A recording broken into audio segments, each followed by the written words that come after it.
भारत अपने पड़ोस में तमाम तरह की चुनौतियों का सामना करता है। इनमें पड़ोसी देशों में विदेशी घुसपैठ सबसे अहम है।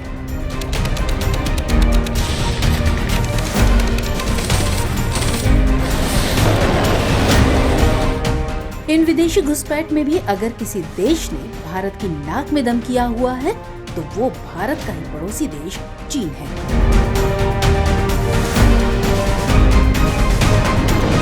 नेपाल, भूटान, बांग्लादेश, श्रीलंका, मालदीव वो पड़ोसी देश हैं जहां भारत कई तरह की चुनौतियों का सामना कर रहा है। इन देशों में चीन भारत के लिए सबसे बड़ा सिरदर्द साबित हो रहा है। इन देशों में चीन निवेश कर रहा है और भारत की मौजूदगी को कमतर करने की कोशिशों में लगा हुआ है। लेकिन एक और देश है जहां चीन भारत के सामने कई चुनौतियां पेश कर रहा है। ये देश कोई और नहीं बल्कि भारत के पूर्व का पड़ोसी देश म्यांमार है, जहां सरकार के तख्ता पलट के बाद सेना का शासन कायम है। म्यांमार की सीमा पर मौजूद रखाइन प्रांत की चर्चा आपने खूब सुनी होगी। जब भी रोहिंग्या मुसलमानों की चर्चा होती है तो इस प्रांत का जिक्र जरूर होता है। ये म्यांमार का सबसे संवेदनशील प्रांत है जो हमेशा सुर्खियों में बना रहता है और अब इसी प्रांत को लेकर चीन और भारत में होड़ मची है। दरअसल दोनों देश निवेश के मामले में एक दूसरे को पछाड़ने की कोशिशों में लगे हुए हैं। हालांकि रखाइन प्रांत की होड़ में अब बांग्लादेश भी कूद पड़ा है। अब आप पूछेंगे कि मैं किस होड़ की बात कर रही हूँ, तो आज के एपिसोड में हम इसी की चर्चा करेंगे। हम जानेंगे कि रखाइन प्रांत इन देशों के लिए क्यों अहम है और यहाँ चीन कैसे भारत के लिए चुनौती बनकर उभर रहा है, इस पर भी बात करेंगे। तो तमाम पहलुओं पर बात करेंगे, लेकिन सबसे पहले रखाइन प्रांत को जानते हैं। हमने पहले ही जिक्र किया कि ये प्रांत म्यांमार की सीमा पर मौजूद है। ये म्यांमार के पश्चिमी तट पर स्थित है और इस प्रांत के पश्चिम में बंगाल की खाड़ी है, जबकि उत्तर पश्चिम में यह बांग्लादेश के चिटगांव डिवीजन से सीमा साझा करता है। रखाइन प्रांत की राजधानी सितवे है। भारत के म्यांमार में चल रहे एक प्रोजेक्ट का इसी प्रांत से संबंध है। इस प्रोजेक्ट का नाम है Kaladan multi modal transport project. 2008 में ही इस परियोजना पर दोनों देशों के बीच सहमति बनी थी। इसके जरिए कोलकाता को म्यांमार से और फिर म्यांमार की कलादान नदी से भारत के उत्तर पूर्वी राज्यों को जोड़ा जा रहा है।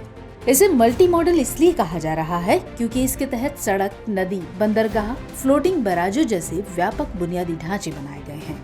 बीते दिनों भारत के बंदरगाह, नौवहन और जलमार्ग मंत्री सर्बानंद सोनोवाल और म्यांमार के उप प्रधानमंत्री एडमिरल टिन आंग सान ने कलादान परियोजना के तहत एक नए सितवे बंदरगाह का उद्घाटन किया। इस बंदरगाह के शुरू होने से कोलकाता बंदरगाह सितवे पोर्ट से जुड़ जाएगा और मिजोरम, मणिपुर जैसे जमीन से घिरे पूर्वोत्तर राज्यों तक पहुंच बनाने के लिए भारत को वैकल्पिक कनेक्टिविटी मिल जाएगी।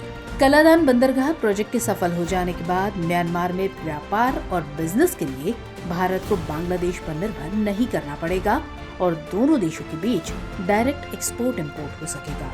अभी भारत म्यांमार में कार्गो, खाद्य सामग्री और अनाज बांग्लादेश के रास्ते से भेजता है। अब सवाल है कि इसमें भारत, चीन और बांग्लादेश के बीच होड़ कैसी है।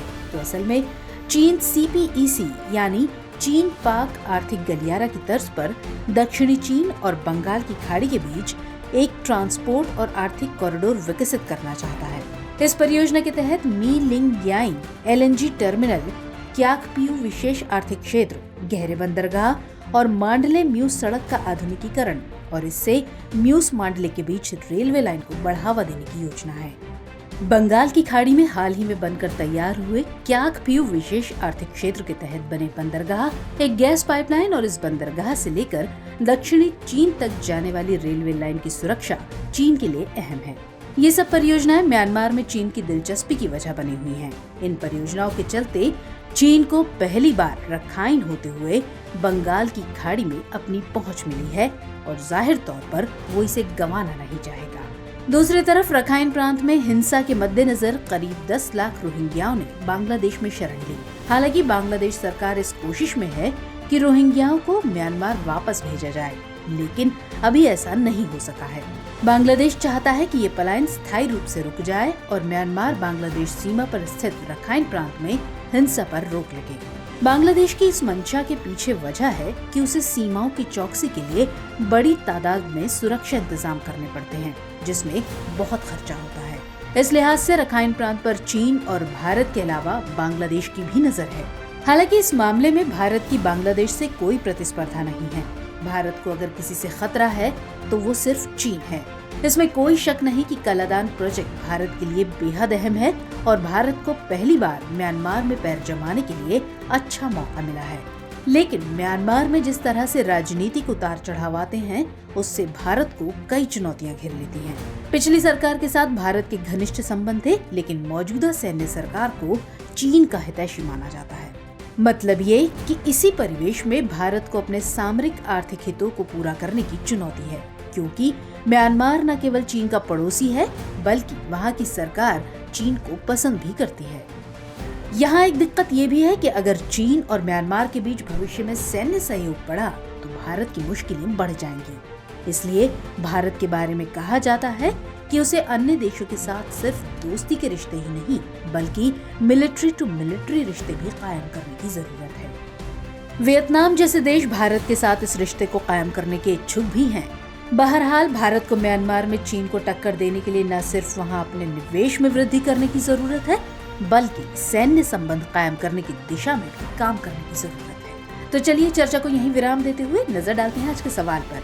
म्यांमार में रखाइन प्रांत में चीन और भारत के बीच प्रतिस्पर्धा के क्या कारण हैं? वर्णन कीजिए।